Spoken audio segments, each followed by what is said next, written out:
Ya. Okay. Then welcome to the Master's Thesis Defense of Oliver Quatten. We're going to start with a small presentation of Oliver, which is going to take around 40 minutes. Oliver. Buenos días, gracias por venir. Voy a comenzar con la presentación de mi tesis. El título es sobre el uso de métodos de continuación para el tratamiento numérico de problemas de optimización con muchos objetivos. Por sus siglas en inglés, de Many Objective Optimization Problems, es el MAOPS. El contenido de la presentación es el siguiente. Primero voy a dar una breve introducción explicando la motivación de este problema y a grandes rasgos la propuesta de solución. Después voy a hablar de los conceptos básicos necesarios para entender este trabajo. Y después voy a hablar de una herramienta que se desarrolló que es llamada Pareto Explorer.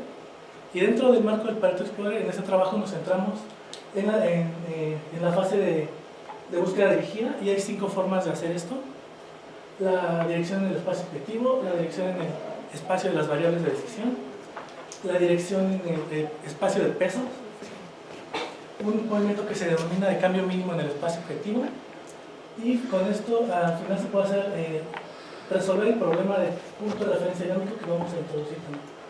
Después voy a dar los resultados numéricos, algunos de los más importantes, y finalmente voy a hablar de las conclusiones y del trabajo futuro. Bueno. El problema de optimización con múltiples objetivos surge de manera natural en áreas como la economía, las finanzas y la industria. Aquí se desea optimizar de manera simultánea cada función es objetivo, definidas sobre el mismo dominio, y bueno, estas funciones por lo general tienen restricciones que significan los recursos. Nosotros queremos sacar el máximo provecho de estos recursos. Y bueno, recientemente problemas con un número elevado de funciones objetivo, en este caso se considera mayor que 3, han sido considerados debido a su importancia en el tratamiento de problemas de toma de decisión que se vuelven cada vez más complejos. Y bueno, las alternativas de solución que existen pueden ser como algoritmos evolutivos que tienen el problema de que para el tipo de problema que estamos manejando, el conjunto de soluciones es muy grande, entonces crece exponencialmente conforme el número de objetivos crece.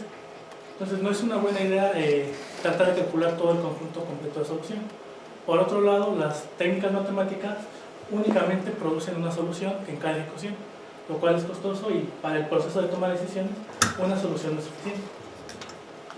La alternativa de solución que se presenta es llamada Pareto Explorer. Es una herramienta numérica para el tratamiento de este tipo de problemas, y bueno, tiene aspectos globales y locales. Lo voy a explicar con detalle más adelante. Y como ya lo he mencionado, dentro de este marco nosotros desarrollamos, nos centramos en el escenario en el que el tomador de decisiones quiere moverse en alguna dirección, y nosotros proporcionamos la forma de hacerlo.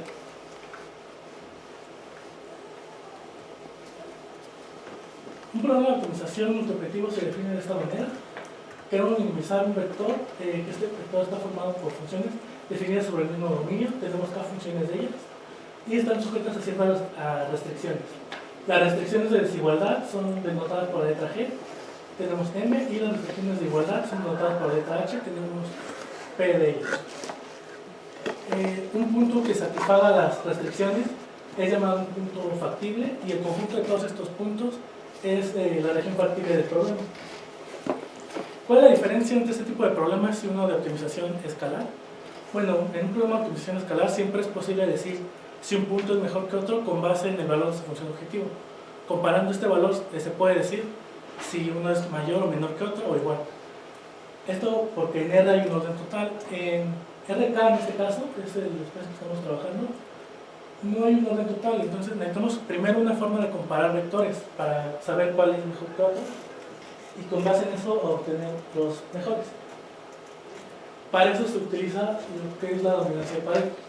Se dice que un punto Y es dominado por un punto X en el sentido de Pareto si la imagen si cada componentes de su imagen son menores o iguales para cada una de ellas, y al menos en una es menor, se cumple la restricción de desigualdad estrictamente. En este caso se dice que X domina Y, y en el otro caso se dice que Y es no dominado por X. El objetivo del programa de optimización multiobjetivo es encontrar el conjunto de puntos no dominados. Un punto no dominado es llamado Pareto óptimo. Si, bueno, en este caso, si no existe hay un X igual en la región factible, tal que X sea dominado por algún otro punto X. Y bueno, el conjunto de todos estos puntos es lo que se conoce como conjunto de Pareto, y su imagen es lo que se conoce como frente de Pareto.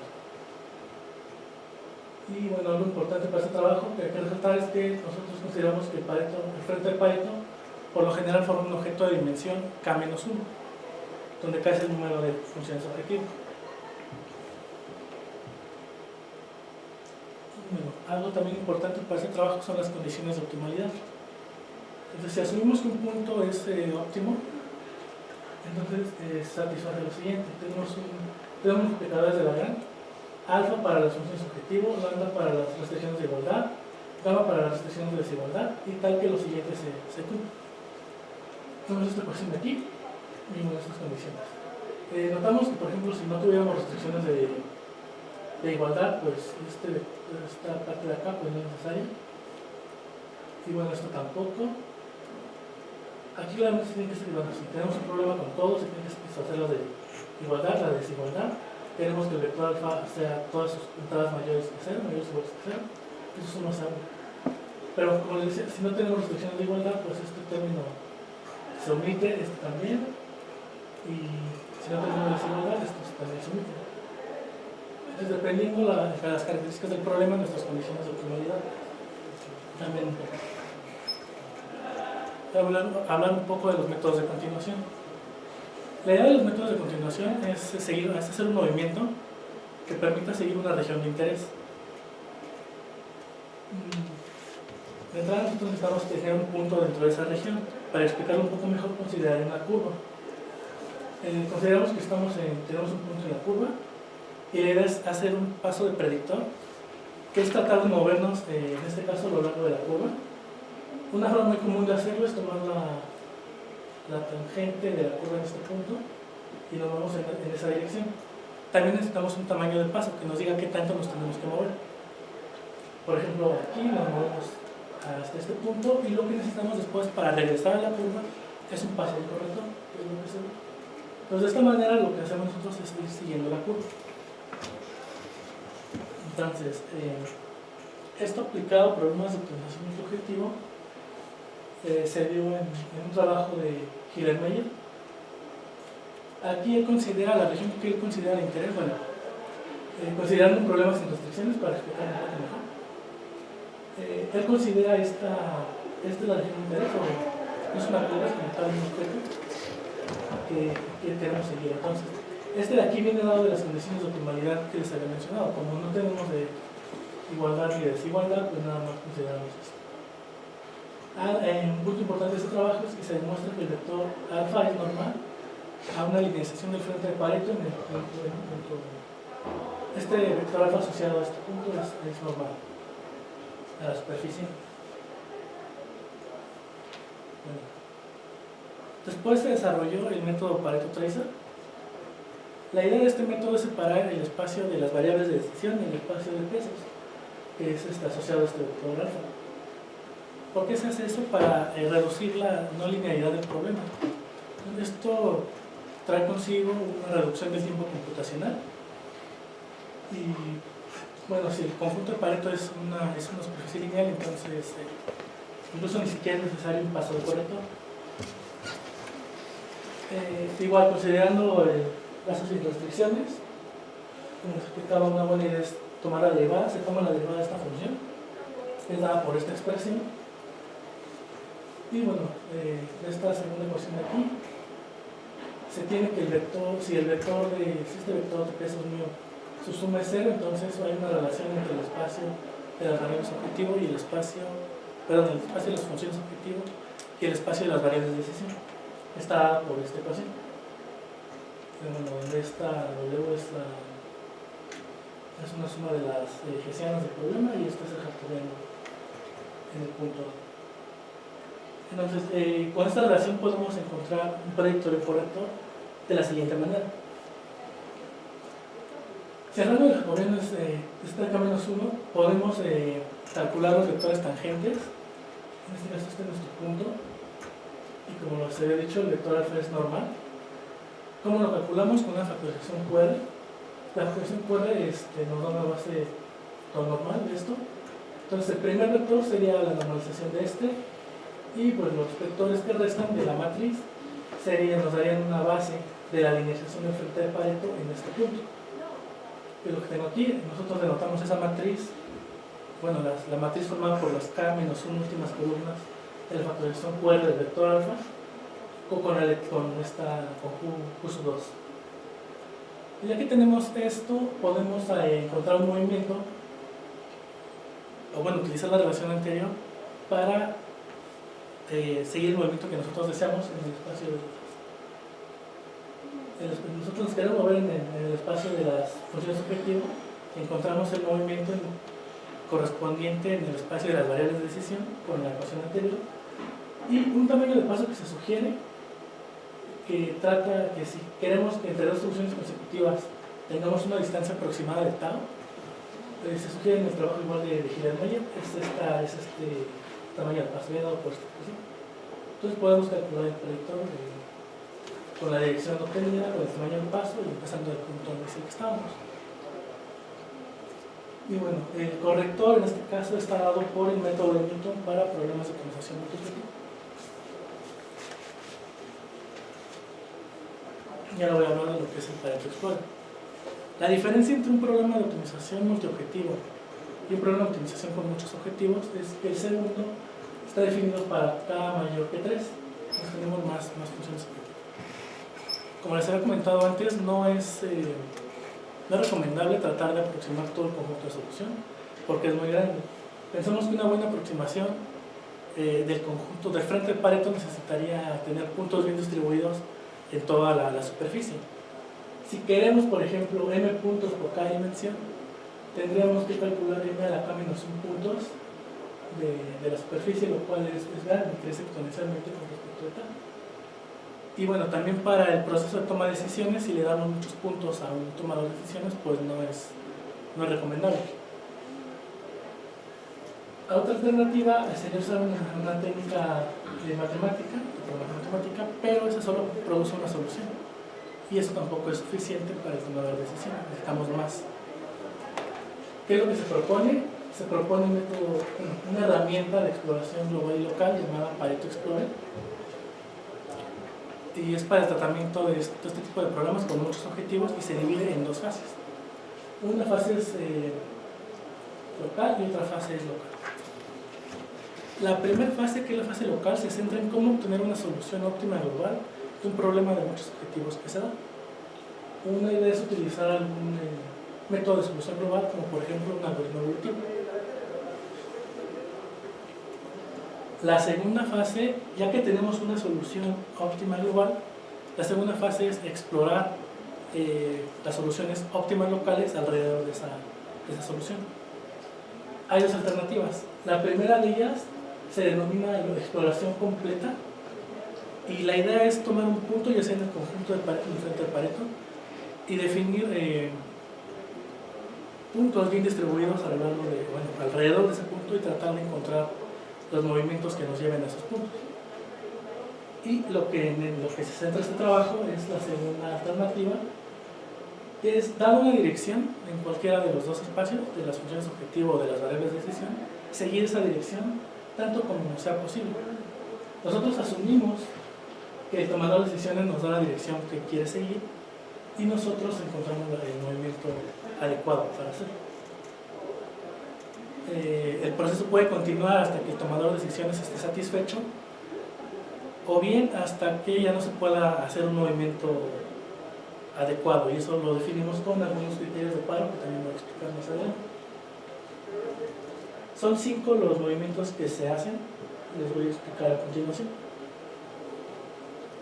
El primero es en el espacio de las funciones objetivo.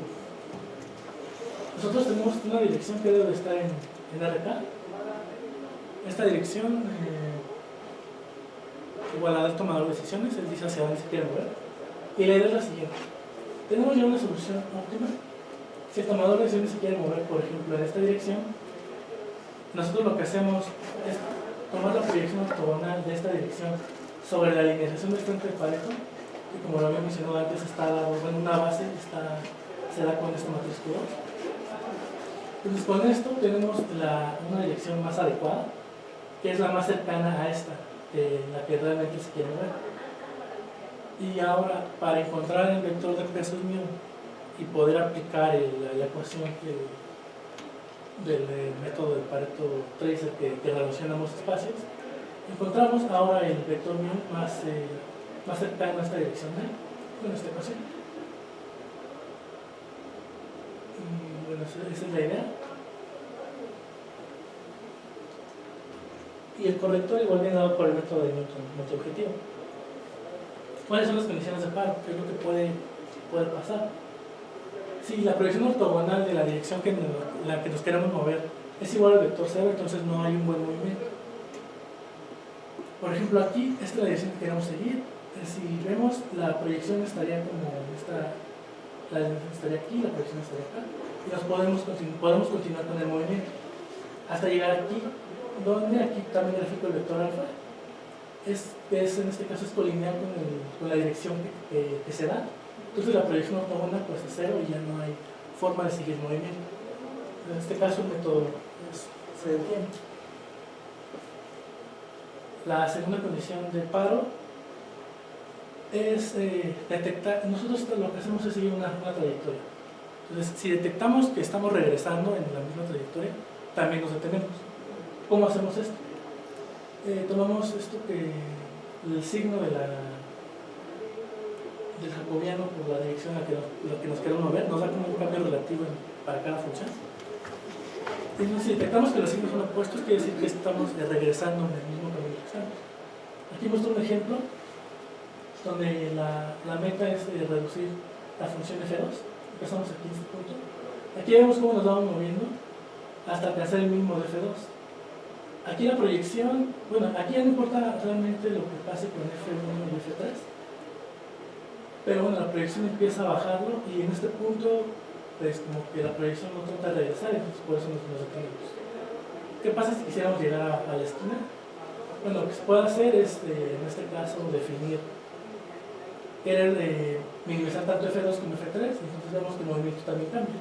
Ya no es tan recto en f2, ya es combinado con f3, y la proyección aquí ya no se regresa porque esta componente es la que nos dice hacia dónde nos movemos, ya que estamos en el mínimo de f2.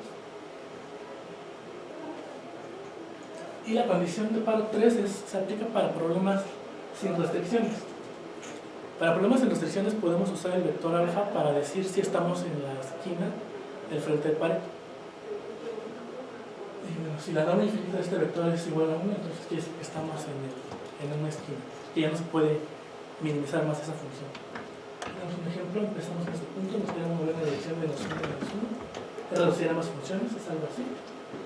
Y llegando a la esquina, pues el método detecta y nos detenemos. Aquí aprovecho este ejemplo también para mencionar que no es necesario que nos movamos en direcciones aparentemente óptimas. Por ejemplo, aquí, considerando la dirección 1, 1, que quiere decir aumenta la función f1 y aumenta la función f2, si estamos en un procedimiento que es hacer la proyección y continuar, llegamos a este punto, que es un punto de rodilla, y ahí se tiene con otra condición de paro, pero lo que quiero mostrar aquí es que incluso direcciones que aparentemente no son óptimas, pero producen resultados interesantes. Hay un ejemplo con más objetivos que igual para ilustrar esto, más adelante lo mostraré. El segundo tipo de movimiento es definido en el espacio de las variables de decisión. La idea es similar, hacer una proyección ortogonal de la dirección en la que nos queremos mover, pero en este caso sobre la linealización del conjunto de Pareto. Entonces, ¿cómo calculamos la linealización? Bueno, tomamos cada una de las columnas de la matriz Q2, mencionada anteriormente como una base de la linealización del frente de Pareto, y calculamos el movimiento en el espacio de las variables de decisión que permitirían ese movimiento. Con eso tenemos una base el conjunto de Pareto, pero ahora en el punto X. Entonces la idea es similar. Nos queremos mover en esta dirección. Primero encontramos una, pero aquí nada más obtenemos la dirección más adecuada con la proyección ortogonal, y esta es la dirección que ahora vamos a seguir. Y las condiciones de paro son igual similares. Cuando esta proyección ortogonal es igual al vector 0, entonces nos detenemos, ya no hay más, ya no hay un movimiento adecuado que hay que seguir.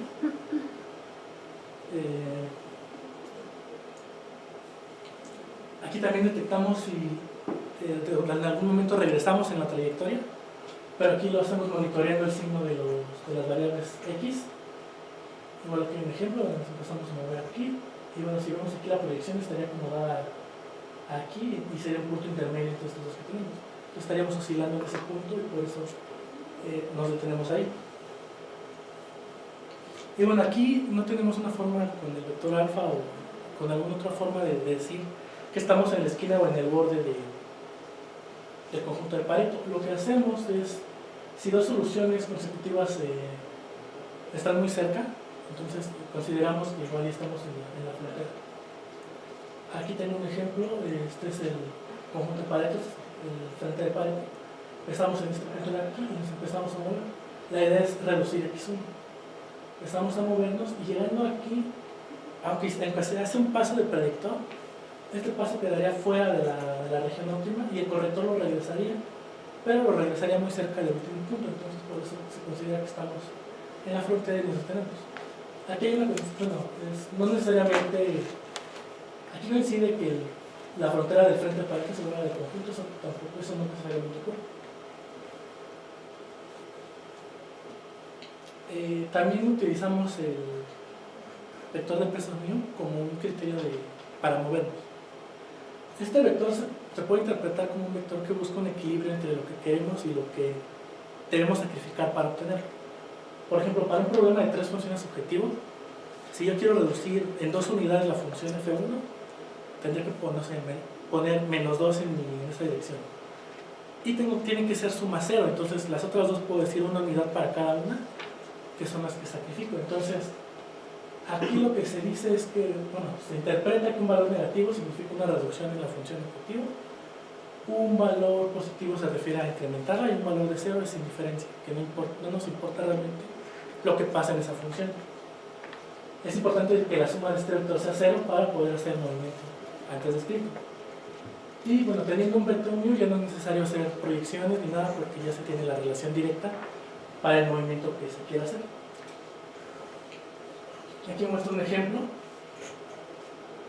Igual aquí la meta es reducir la función f2. Y bueno, aquí la función de sacrificio para este caso es la función f1, para este la función f3. Entonces vemos cómo llegamos al valor mínimo de f2 y luego se empieza a hacer el movimiento para reducir, y se aumenta el valor de f1. Aquí está el 0 de f1, aquí está el 0.5, es el mayor, entonces se tiene el movimiento que deseamos. Igual acá, solo que acá la función que se decide sacrificar para reducir f2 es f3. Entonces aquí pues tenemos el mínimo valor otra vez para f2, pero pues f3 fue la que se aumentó. Otro tipo de movimiento es el llamado del cambio mínimo en el espacio objetivo. Este es muy parecido al de dirección en el espacio de las variables de decisión. ¿Qué pasa aquí? Nosotros queremos la mejor dirección en el espacio de las variables de decisión y que a la vez el cambio en el espacio de las funciones objetivos sea mínimo. Para eso se resuelve este problema. Esta es la dirección que nosotros queremos seguir. Esta pues sería la dirección que vamos a obtener. Y bueno, cuando estas dos son iguales, el producto interno pues es máximo. Por eso le ponemos mínimo menos para que sea de forma estándar del problema de optimización. Esta restricción lo que nos dice es que el cambio siguiendo esta dirección en las funciones objetivos sea mínimo o sea 0. Y esta condición aquí es para garantizar que obtenemos alguna solución.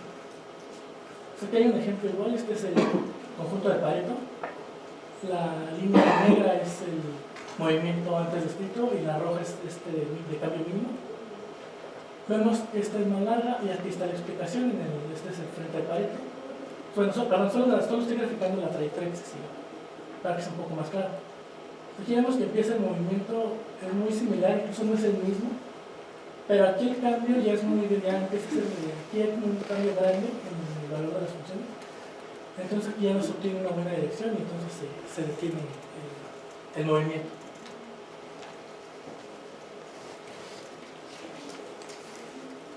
Y con esto se puede resolver un problema que se denomina el punto de referencia dinámico. ¿De qué se trata? Bueno, el tomador de decisiones también puede definir cuánto quiere que valga exactamente una función. Entonces definiría un vector con sus preferencias. La idea es encontrar el punto más cercano en el frente de Pareto a ese punto que el tomador de decisiones nos dio. Cuando estos puntos cambian con el tiempo, dan origen a una curva que determina el tiempo.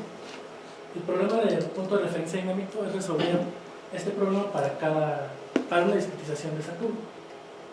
Entonces es minimizar esta función, donde esta es una función de logro. Y bueno, la mayoría de estas funciones se basan en la métrica de Chebyshev. La función que se usa en este trabajo es esta, es la función aumentada de logro de Chebyshev. Lo que tenemos aquí, esto se puede ver como una norma infinita entre el punto de referencia que se da, un punto en el frente, bueno, el punto que estamos calculando, y esto que está aquí es es un peso para la normalización. Y bueno, este nos da un movimiento si estamos dentro del frente de pared. Ahorita explico un poco eso. Bueno, el coeficiente arroba tiene que ser un coeficiente de aumentación suficientemente pequeño. Y por lo general los pesos se definen así. Z es el punto de nariz y Z de nariz, Z de vector. El punto de nariz es dentro de los óptimos, el más que tiene el mayor valor de cada función. Y el tópico es por lo general se define como el mínimo de cada una de las funciones objetivas. Aquí cambia un poco lo que es el corrector. Bueno, el predictor se calcula igual que en la dirección en el espacio de las funciones objetivo, pero aquí la dirección que se toma, por ejemplo aquí de la discretización, si queremos movernos de aquí a este punto de acá, la dirección pues es la diferencia entre este y este, la dirección que queremos seguir. Y el tau, o sea la separación que queremos, está dada por la proyección ortogonal. ¿Por qué pasa esto? Porque bueno, la discretización puede ser diferente y puede que haya puntos más lejanos que otros. Y con esto tratamos de movernos lo más cercano posible. Aquí el corrector no está dado por el método de Newton para problemas subjetivos. Aquí se trata de resolver el problema de Chebyshev. Y bueno, la idea es que el predictor nos acerque más a la solución de este problema y después resolverlo. Bueno, voy a presentar algunos de los resultados numéricos. Se probó este método con algunas funciones de referencia y se resolvió un problema de aplicación del mundo real. Se probaron con dos formas diferentes del método. Uno se denomina en particular el método de Newton, que es la versión clásica del método con las hessianas dadas, y uno que utiliza una aproximación de las hessianas con el método de BFGS. Para mostrar los resultados, como ya son más objetivos y no se pueden graficar en 2 dimensiones y en 3 dimensiones, se utiliza una gráfica de radar, en donde entre más cerca estemos es un círculo unitario, entre más cerca estemos del círculo, significa un mejor valor para nosotros, que es un valor mínimo. Esto es tanto en las funciones objetivo y en las variables de decisión. Y bueno, adicionalmente incluimos algunas tablas para mostrar el esfuerzo computacional de cada método. Voy a mostrar los videos. Para el primer ejemplo,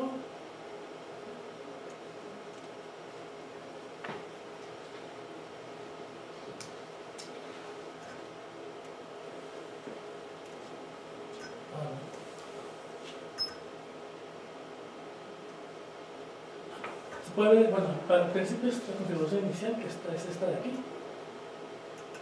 El punto inicial fue todos estos igual a La función que se utilizó fue la DTLZ2. ¿Y cuál era la idea de este ejemplo? La idea era obtener un valor similar en cada una de las funciones objetivo. Entonces se ve que en la configuración inicial pues no tenía ningún valor, y ya en la configuración final, después de varios pasos, ya tenemos el mismo valor. Esta función es una función no convexa, es una función cóncava, entonces la dirección que se siguió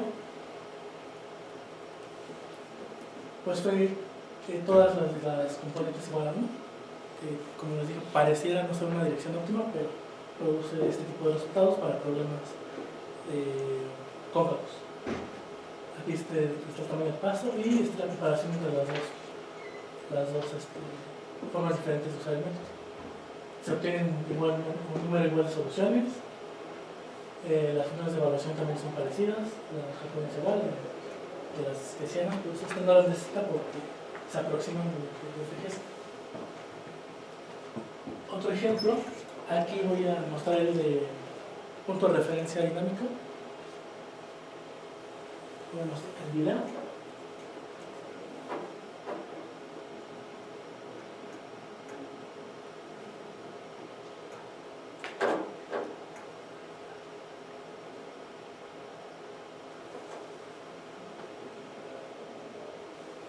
Aquí el primer, pues, lo que se trata primero es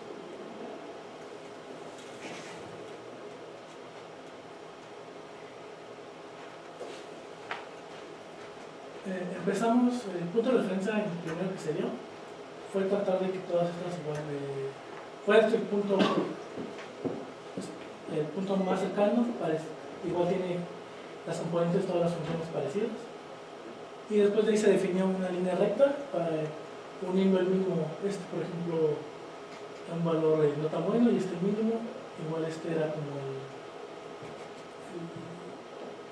no recuerdo qué valor le di, pero era un punto intermedio entre el tópico y el de nariz, y esto se lo va a cambiar. ¿Qué pasa aquí? No sé si se alcanza un poco a ver que en algún momento ya no hay más, como que ya no hay más pasos que se dan. Y bueno, ¿qué pasa aquí? Aquí ya se ve un aumento muy grande en el número de evaluaciones de función.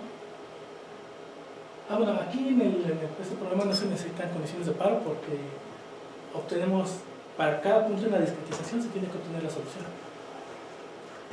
Entonces, bueno, el problema cuando ya no hay más movimiento es que tenemos que resolver el problema que ya no, en la apariencia ya no nos podamos mover, hay que resolverlo. Eso es costoso y es lo que se refleja aquí en las evaluaciones de función, que son bastantes. Siempre se hace al menos un paso de corrector. Eso es. Bueno, el programa de aplicación es de una lavadora industrial. Este programa fue desarrollado en conjunto con la Universidad de Paraná.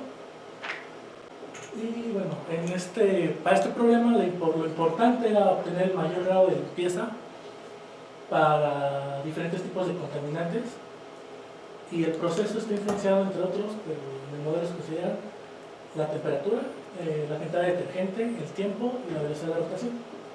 Estas variables dan origen a 13 diferentes funciones que tienen que ver con la efectividad de limpieza. Por ejemplo, hay la efectividad de sangre en algodón, sangre en poliéster, fuego en algodón, fuego en poliéster, parecido a aceite, grasa vegetal, cosas así.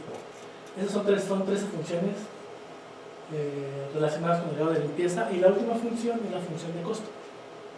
Entonces se hizo algo similar.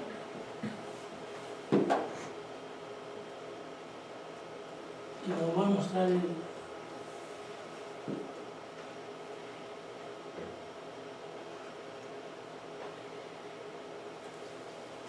aquí muestro cómo la configuración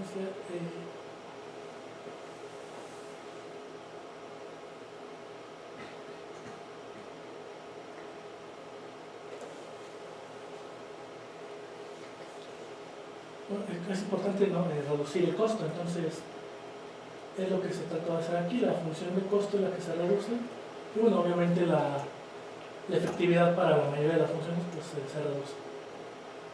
Y ¿cuál es esta función? Perdón.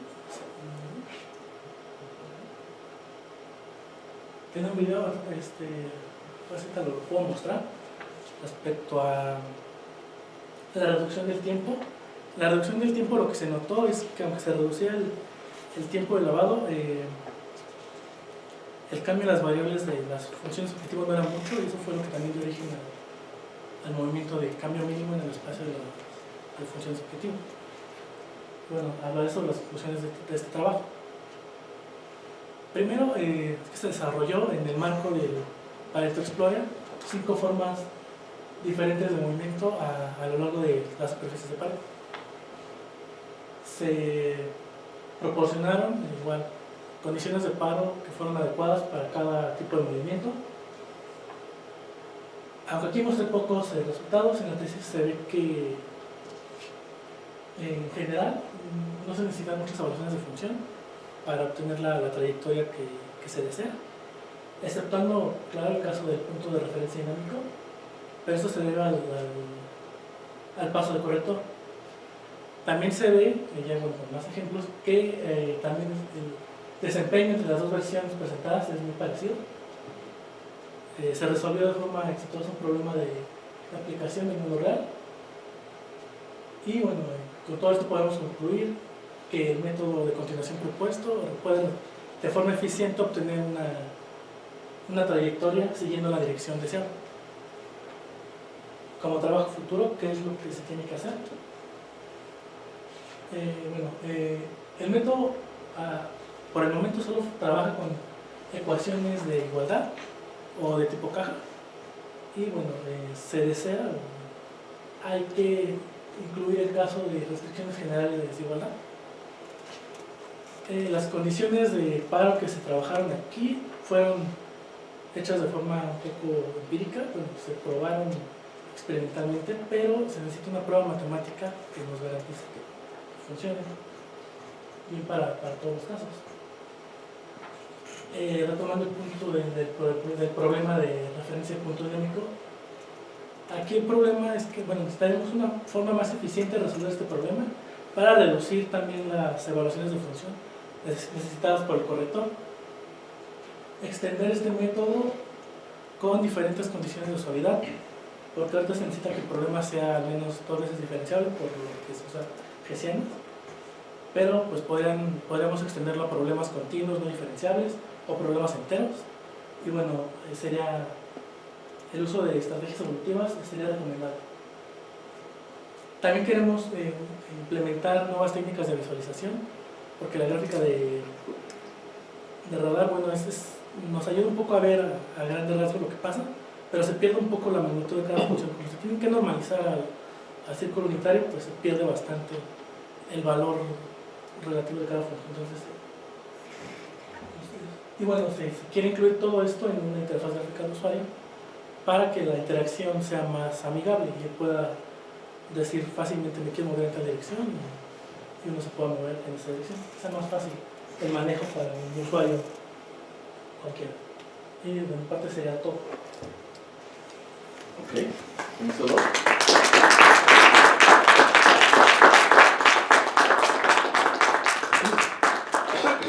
Yeah, now for time for questions and comments. Ladies first. Oye, ¿a qué te refieres cuando dices que Pareto Explorer es global y local? Se concibe como una herramienta de optimización para programas de optimización con muchos objetivos. Entonces, lo primero que se necesita es obtener una solución global, y por eso esa es la parte global, resolver el problema, al menos poner una solución que no sea un óptimo local, sino sea un óptimo global. Y ya que estamos en ya que tenemos esa solución, ahora sí, ocupar las herramientas de exploración local para obtener más soluciones dependiendo de lo que el tomador de decisiones pues quiera. ¿Y puedes garantizar con tu método que vas a encontrar un óptimo global? No. Dijiste que es lo primero, ¿no? ¿Ah? Sí, para efectos de este trabajo, en las funciones de prueba, pues ya se conocía. Empezábamos desde un punto ya que ya era conocido que estaba en el frente. Y para el problema de aplicación,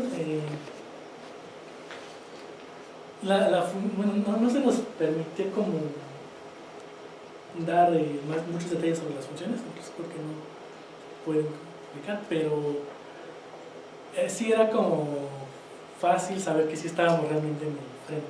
O sea, eran funciones que yo podía encontrar al menos podía encontrar el mínimo individual de cada una de ellas, y aunque eso tampoco me garantizaba estar en el frente, sí tratar menos de, empezando en ese punto, moverme a reducir las demás, y ya desde ahí ya más o menos asegurar que no estaba en un óptimo local y empezar a hacer los movimientos.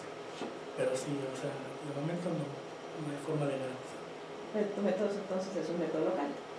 Sí, el que se expuso aquí sí. El movimiento en las direcciones, sí, es completamente local. Y partes de un óptimo global, Sí. o al menos un punto de pared. Sí. Pero tu método no es de naturaleza, ¿no? Sí.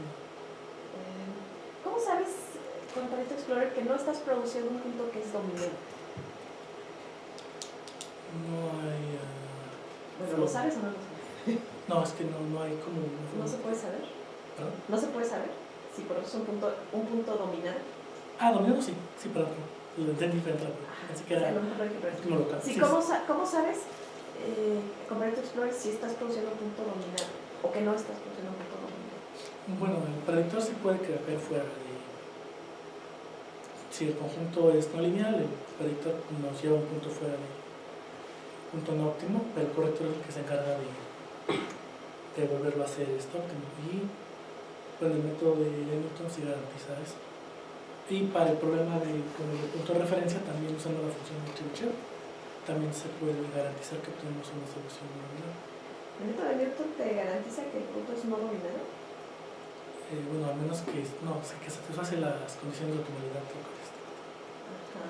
Por ejemplo, en el problema seguramente lo conoces, el ZT3, que tiene el frente aparentemente desconectado, pero no está desconectado porque subes y bajas. Hay puntos que son puntos de contoque, Sí. pero que al final deberían de estar... Sí, que no son... Se quitan porque Sí, son exactamente. dominantes. Sí, no, en este caso el método los generaría. Los generaría, no hay forma de que se... No, porque o sea, la O función... sea, tus criterios de paro no consideran ese caso. No, creo que es algo... No, como la forma, creo que es así. Esto como que sube. Sube y baja. Sí. Sí. Entonces, todos esos son de contoque también, los gradientes están alineados, pero no son... Estos que están más o menos aquí.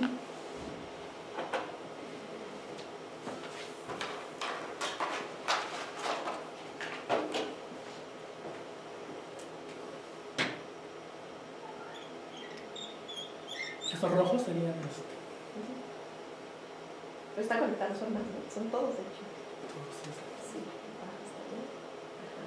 Ajá. Todos esos son dominados. sí, entonces, por ejemplo, si empezamos en este punto de aquí, el método sí seguiría moviendo hasta acá. Acá ya no, creo que ya había... A lo mejor sí lo puede considerar como dominado por esto.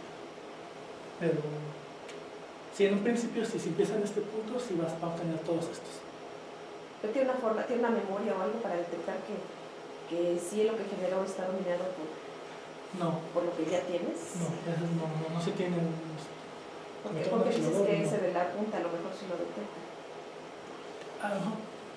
Si tuviéramos, si fuéramos almacenando... Aquí el problema sería cómo saltar de aquí a acá. Vamos a ver. Llegar ¿Qué hace tu método ahí? ¿Separa? Sí, como que llegaría acá. ¿Por qué separa?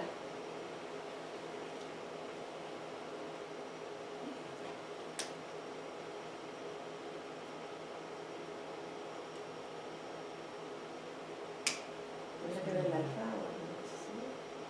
Sí, sí.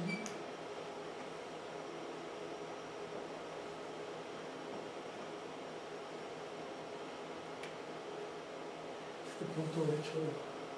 No, debería continuar. Yo creo que sí continúa, ¿no? O sea, tus criterios de paro no... Bueno, no sé, quién sabe, porque mencionaste uno que calculaba los extremos cuando uno los sacas. Sí. Pero ahí En empieza principio a puede que sí lo continúe. Y sí, eso sí es un problema. No hay una forma de discriminar entre... Solo verificamos que la trayectoria no haya un regreso en la trayectoria, pero sí no tenemos como forma de ir verificando que las soluciones obtenidas no sean no ordenadas. Como que estaría bien mezclarlo con algo Sí. poblacional, ¿no? Para Sí. detectar esto. En el caso de los problemas dinámicos, de punto de referencia dinámico, ¿cómo estás calculando el punto de Nadir?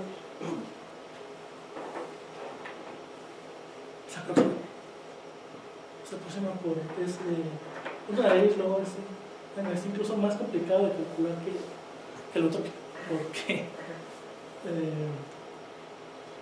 en un principio para poder dar el punto de Nadir exacto, pues necesitamos conocer el frente de Pareto. Entonces lo que se hace en la práctica es ir aproximando con los valores que vamos obteniendo es el máximo. ¿Y eso no genera problemas? No. Al principio... En principio nada más tienes un punto, ¿no? O sea, en los métodos poblacionales pues sí es más fácil. Sí. Aproximarlo, pero aquí pues tienes un punto. Sí, al principio igual que bueno, no como... Sí, un punto en cada uno y se toma el extremo. Así empieza. Bueno. ¿Cuál es la parte más costosa del Pareto Explorer? El corrector. Porque es de Newton. Sí, es el principio que ocupa las gestiones. Y nos pasa cómo hacer. Podrías quitarle el Newton, ¿no? Sí, se podría cambiar el corrector incluso, pero sí, es el siguiente paso. Más o menos he hecho algunas pruebas con ideas parecidas para cosas discretas y no se utilizó algoritmos evolutivos, pero es también costoso porque... Pero la pregunta ¿es crucial que uses Newton? Podría usar Bueno, otros. Y ya por último, en la aplicación que mostraste, tienes 4 variables y 13 funciones objetivo. Y al inicio de tu charla dijiste que el conjunto de Pareto siempre es de dimensión K-1, entonces en este caso sería de dimensión 12. ¿Metió un espacio de 4 variables o cómo? No, el frente de Pareto es de dimensión K-. El frente de Pareto es de dimensión K-. Típicamente, o sea, por ejemplo, para uno de 2, de 2 y de 1 es como una línea que se puede parametrizar con un solo es como una línea, solo una dimensión. Bueno, está bien. Y para 3 pues es como ya una superficie. Ok. Bueno, ya mi última pregunta. Al inicio de la charla dijiste que en RN no existe un orden total. ¿Estás seguro de eso? ¿No existe un orden total? ¿Qué pasa con el orden lexicográfico? Ese podría ser un orden total. Si te doy 2 puntos, lexicográficamente a lo mejor nos puede.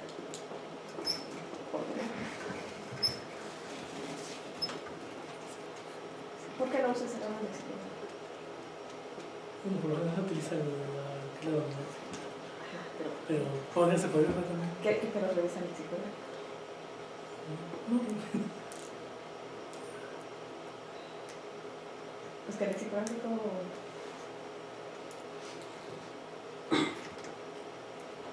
no te da compromiso en conclusión, ¿no?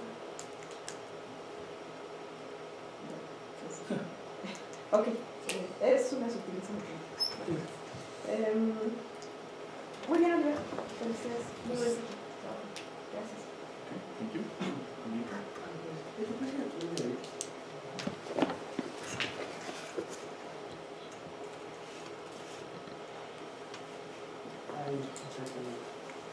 ¿Cuáles son las dimensiones de Levy y de Newton? ¿Cuáles son las dimensiones de Bueno, sí. Levy y de Newton? Esta es de dimensión B o ¿no? Es de dimensión N y el de abajo mío es de dimensión K. Dimensión K. Porque arriba tienes, en esta parte tienes, ¿cuántos elementos tienes en esta parte de aquí? Tienes K más 1 elementos, ¿no? ¿En cuál, perdón? En tu renglón de la cosa, ¿no? Esa, ¿no? En este renglón tienes K más 1 elementos, ¿no? No, es que esta de acá es la suma de las vecinas. Ajá. Es de dimensión, todas son cuadradas. Eso. Luego tenemos desde el 1 a acá, entonces tiene más K. Ah, ya, ok, perfecto. Sí, es que no está claro. Sí. No se ve tan, Sí, tan sí. claro ahí, o sea. Sí. Es un poco de la vuelta, ¿no? Pero bueno. Ok, sí. Esa parte está medio rara ahí. Bueno, ok, ya. Resulta ese pequeño. Creo que el 17 también sí me quedan varias dudas. ¿Cómo defines tu alfa, básicamente? ¿No? ¿Cómo defines tu alfa? ¿Y qué? ¿Alfa? Alfa. Alfa viene dado de las condiciones de optimalidad. Yo tengo un...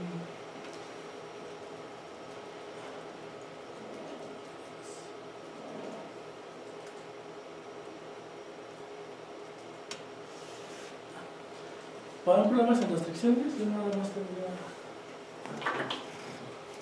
Bueno, quitando esto y todas estas, nada más tendría... Esta suma tiene que ser igual a 0. Okay. Estos ambos tienen que sumar igual a 0 y tienen que sumar entonces resuelve el sistema. Ya tengo... esto sería conocido, entonces tenemos el vector alfa. Y esa es la que se utiliza. ¿Versión 37 otra vez?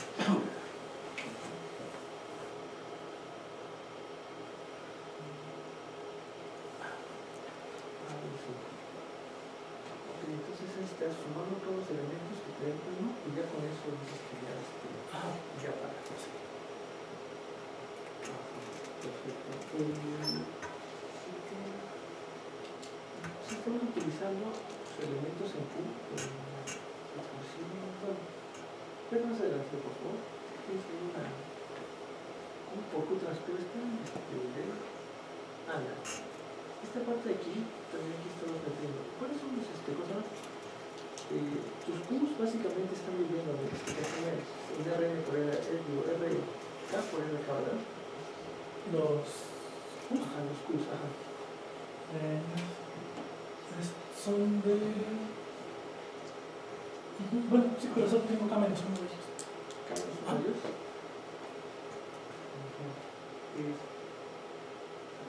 En la regla, pero solo tengo K menos uno. No, más o menos la idea es esta. Si yo tengo aquí... Más o menos, tengo aquí el vector alfa. Y aquí está esto. El vector alfa es normal, esta superficie en este punto, uso la función QR y digamos que tengo estos dos vectores. Bueno, este sería el Q1, la normalización de este sería el Q1, sería el Q2, sería el Q3. Entonces, acá este es el de las funciones objetivos, F1, F2 y F3. Y acá puedo tener, bueno, un espacio diferente de X. ¿Es un curso ortonormal entonces? ¿Perdón? ¿Curso ortonormal? ¿La matriz? Ajá, la matriz. Ajá. Ah, sí, la matriz Q, sí, y esta es nada más. Forma la base de la linealización en este punto.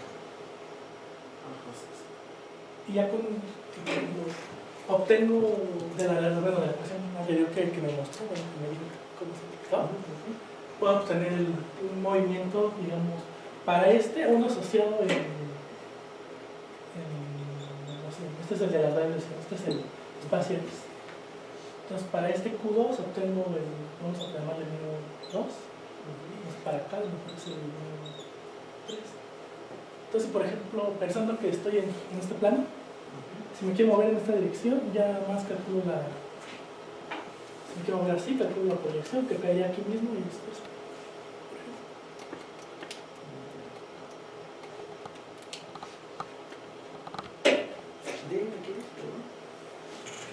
Es la dirección que se da, en la que yo o la que nadie quiere hacer. Pero a veces no sé, por ejemplo, si este es mi conjunto de Pareto, me quiero mover así, no es óptimo. Entonces, ya cuando estando, por eso lo ponemos en la base, en esta base, ya estando acá. Pues. Otra pregunta más. Ahí en tu tesis, creo que hay un pequeño cosito en toda la 4.8. y la cheques ahí. ¿Está aquí? No, el tesis, tu documento. Ah, Los colegios lo 4.8. Errorcito ahí. Es evidente, ¿no? No sé lo que hay hecho. Si te uso, por ejemplo, el de la lavadora.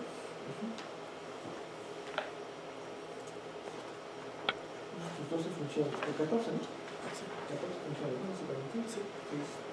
Te puse la gráfica otra vez, que estás presentando. ¿No? ¿Voy a explicar? ¿No fue tan rápido?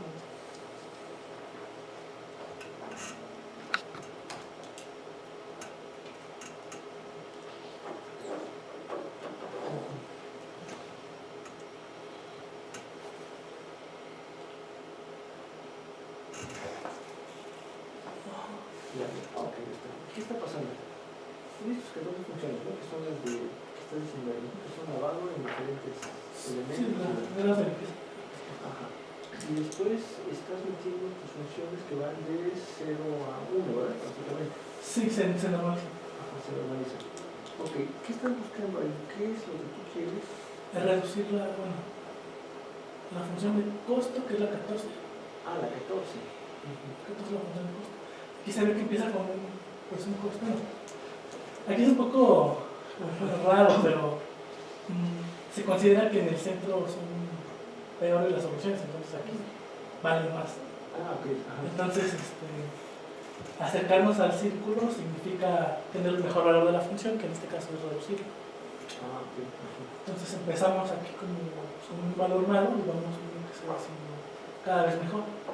Ah, y aquí se obtuvieron los mínimos de cada función de manera separada. Entonces incluso se llega al costo mínimo. Si es posible llegar al costo mínimo con esta configuración. Ya. Y entonces la reducción es la mejor. También aquí también puede haber otras, o sea, aunque aquí tengo el costo mínimo con esto de aquí, podría haber igual el costo mínimo, no sé, a lo mejor con el F5 más y esta menos, o sea, esta no es única esta solución que tiene el costo mínimo, puede haber muchísimas más, que de aquí ya tendría cada quien, bueno, el tomar decisiones que ir explorando. ¿Cuáles son las, para que comente las funciones, cuáles son las características de las funciones que tienes que tomar? O sea, tienen que ser continuas, tienen que ser continuas y doblemente diferenciadas. Doblemente diferenciadas. Y ya con eso se te conviene.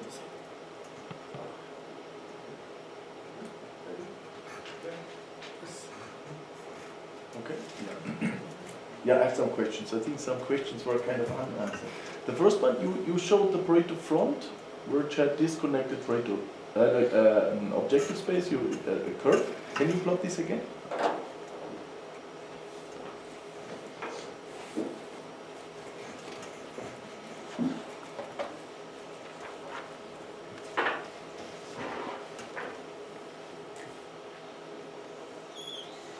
Yes, exactly. So it's F1 against F2, right? And we know that if we use the Newton method of Fliege, we always generate Karush-Kontaka points. Where are the Karush-Kontaka points then?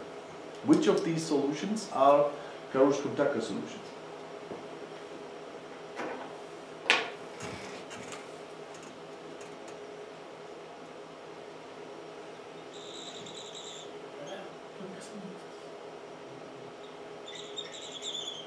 Exactly. And why are the other solutions there not Karush-Kontaka solutions? Because that was the question, that we stopped there. We stopped there. Just why? The algorithm will stop there. Why? Take a point there, which is in the middle of these two connected components. You know the geometric property of the weight vector alpha? What does alpha do? Exactly. And what makes alpha not the Karush-Kontaka ring? Negativo. Exactly. Tiene una componente negativa. So we will stop there. It's a local method. It's a global local method. We were focusing on the local part, right? What we did so far is the Pareto Explorer is global local, right? But what we did, well, what you did in your thesis is the local part, so to say. And we will stop there. We will never jump over this. But this is intention. Good. Another thing is, you said we are only using the Newton method as corrector. Is this true?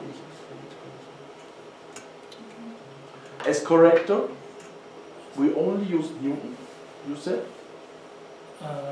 Bueno, en todo caso el de FGS, la aproximación The congestión. quasi-Newton method, which is something else, which is basically the approximation of Newton's method with a much lower cost. And when we were looking at the Pareto tracer, we also compared against Newton's descent methods. And the quasi-Newton was the winner. And that's why we said quasi-Newton or Newton's method. Good. Last thing, there was some fuzziness about the dimension of the problem related to the laundry system. We have F tilde or F big F maps from where to where. Which space to which other space? From the R.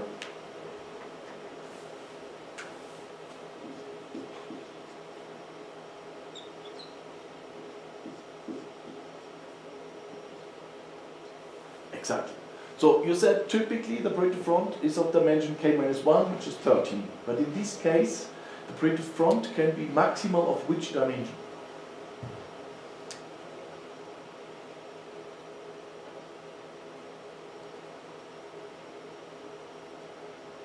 Okay, yeah, exactly. Because you can only place 4 linear independent vectors in 4-dimensional space. If you want to put more, we have troubles, right? So maximally we have a 4-dimensional thing. Okay. But coming to this question, you said this is a cooperation with the University of Paderborn, but also with? Oh, I don't remember the name of the Cannagiza, which is a company. So a company is really interested in that makes the real world problem. So somebody pays to get the solution, so it is by definition a real world problem. And it's not only with the university, but it's also in cooperation with the University of Paderborn. Okay, good. Then my questions. The Pareto Explorer is intended to be a product that others use it. So far, Cannagiza comes to you, you solve the problem, but others should solve it. So the idea is we have a ready product, we give it to them. My first question is, what of what you have mentioned is needed to make it a complete product, and what is like add-on? So what is needed to make it a real product? Lo primero es que la interfaz, la forma en que el usuario puede interactuar con eso. Seleccionar un método de solución y... The GUI. Yeah. And this is done or not? Una versión preliminar tengo. Okay. And what is from the methods? What is really needed to give it to somebody? Primero el método de solución global para encontrar una solución global. Y ya estando ahí los métodos. But this is integrated. But what of your methods is missing? Really missing that we say this is mandatory before we give it to somebody else.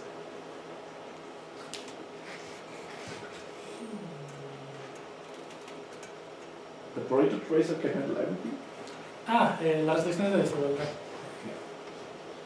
Manejarlas. Once we solve this, we can basically give it with a restriction to continuous problems. Right? Okay. But the next thing is we want non-smooth problems. So how do we do this? How can the Pareto Explorer be extended to non-smooth problems? Algo que se hizo, bueno, yo trabajé un poco con esto. Hay un programa de permutación parecido. No sé cómo es realmente el frente. Encontrábamos un punto en el frente. La idea era parecida, decíamos queremos seguir una dirección, la poníamos. Con esto calculábamos un punto de referencia.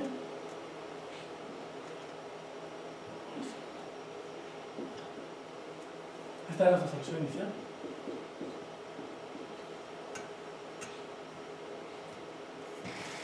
Y tratábamos de encontrar la siguiente solución ahí. Y más o menos la idea. Aquí se usaba un solucionador de... What? okay, more precise, we have now 6 or 7 different variants to steer the search. Which of them can be used directly, and for which of them we say, well, this doesn't really work? Because you cannot compute the tangent space anymore, because there is no tangent space. La idea era tratar de seguir esta dirección, igual se resolvía, era parecido al cambio, muy parecido al de cambio mínimo. Se trataba de, esta también nos da una dirección y también tratábamos de encontrar la más cercana a esto. But that's Dos the movement cosas. in objective space. Yeah. Este es en el espacio objetivo. So the movement in objective space can be transformed to reference point problems. What about the movement in mu space? También cambiando los pesos, definiendo una función como una suma ponderada.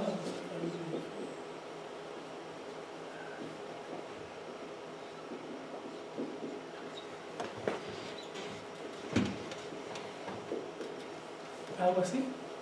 Entonces, cambiando estos pesos más o menos es una Nothing similar a los. That's not similar, it's the same idea. Because of the weighted sum of objectives, you relate it to a single objective optimization problem. Cambiando el método de solución se puede. What about the steering and decision space? Aquí depende del problema. Por ejemplo, cuando surgió esta idea, se trabajó con problemas de permutaciones y ahí no es posible. And this needs more consideration. Depende. Good. Okay, that's fine. So far we are restricted on the Pareto landscape. So this is, we say, given a starting point, which is hopefully globally optimal, we move along the Pareto circles.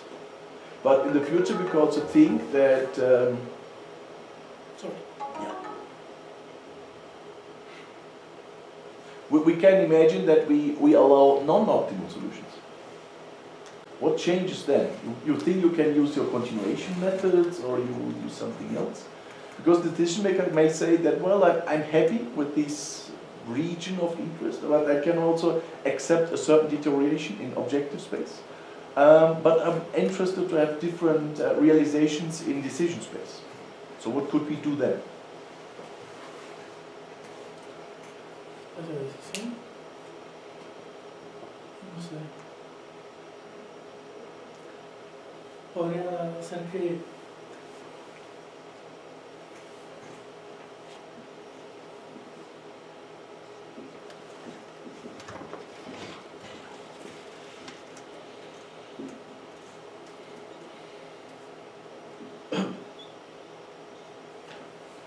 quizá la persona le gusta, bueno, esta es la mejor solución,